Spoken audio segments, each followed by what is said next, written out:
Alright, it's off the trailer. The fan shroud's put back on it, and the gas tank's just kind of strapped on the top of it to feed it. We'll see if we can get it fired back up, and we'll see what works and doesn't work as far as the drivetrain is concerned. Hopefully.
Shut it off.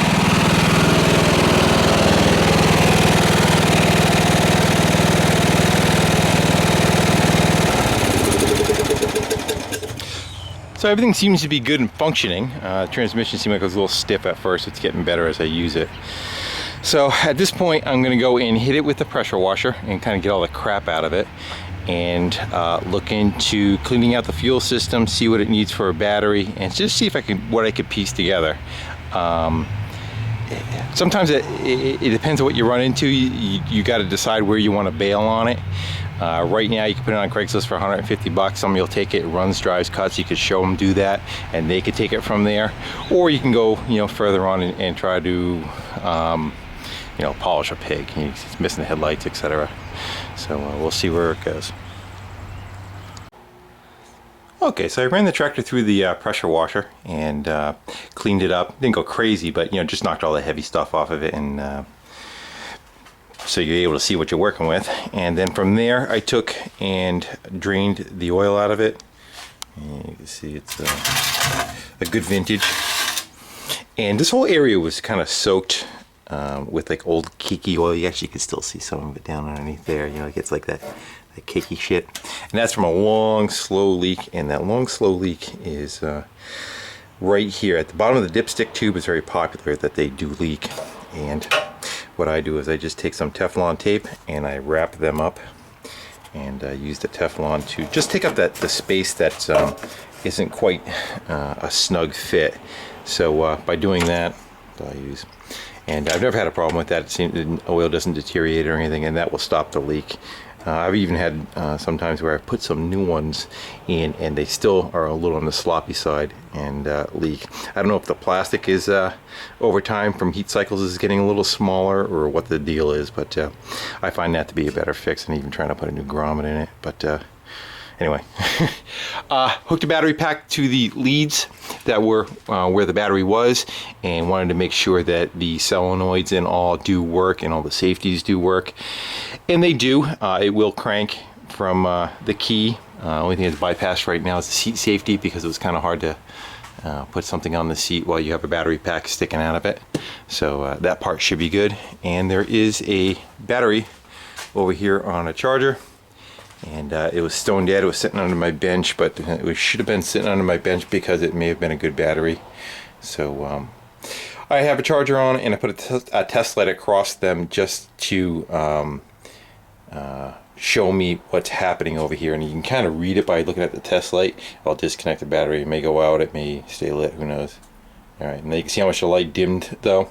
So you kind of figure your battery charger is probably at about 14 and a half volts, and you saw that light drop down to probably about 10 or 11. So, but it's only been on a charger for about 10 minutes, so we'll give that about an hour and a half and see how that recovers. But should be good enough to run this tractor. Only thing I'm really having an issue with, I do know the float is overflowing. I believe the float bowl seal is brittle, so that's probably not doing what it's supposed to be doing. And I have a feeling the needle and seat probably need a little bit of love. So I'm gonna probably pop that back off of there and spend a little bit more time now that I know that everything else is worth going through. That I'll clean that up and try to resolve the issues. I wish I had a better carburetor, but I do not, so I got to work with what I have. Okay, so dealing with that carburetor, a couple of things that I want to try to come back to life is, this is the seal, the bowl seal, and I pulled it down, and you get all that that white corrosion that kind of builds on them. What I like to do them, it's going to be hard to do one-handed, but I pull it through my fingers and my nail, and I try to rub it and scrape off that material, and that's what's kind of stopping you from sealing. The rubber itself is still fairly pliable. Stay away from any carburetor cleaners or anything from this, because the rubber will absorb it and you'll never get it back on. It'll be 3 times the original size. So I usually like to do that, clean that off, then take a little fine screwdriver, go around the lip where it sits. I can show you on the old carburetor. I think I can. There it is.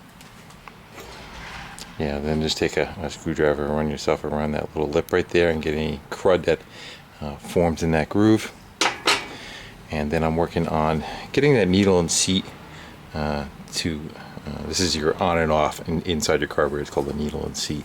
If you notice that it has a little rubber tip on that. The rubber tip actually is sealing fairly well. That's not the issue. The issue is the corrosion. The corrosion that's on the inside of that hole.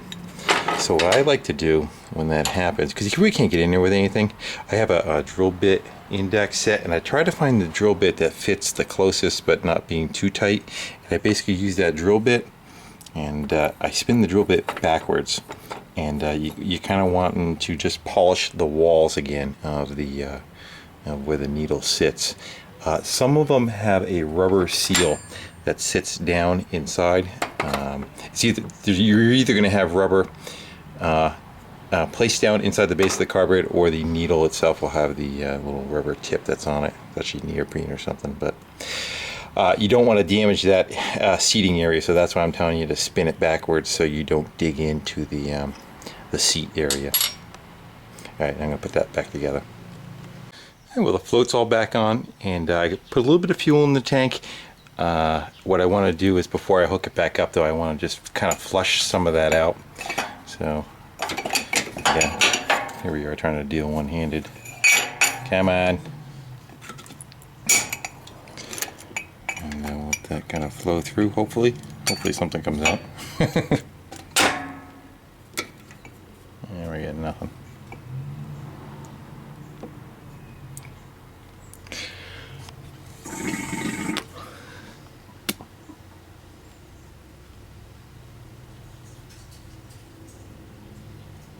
Well, that should be coming out, so I'm going to have to blow some air into the tank and have it force its way through and figure out what the clog is. And I give it a shot of air in the tank, and you can see that wherever that thing is in the bottom down there, that's what was clogging the situation. So once that blew through, it just started pouring right out. So now the fuel line is clear, and that's what I did not want to get forced back up into the carburetor. So that's the idea of that.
Good enough for me.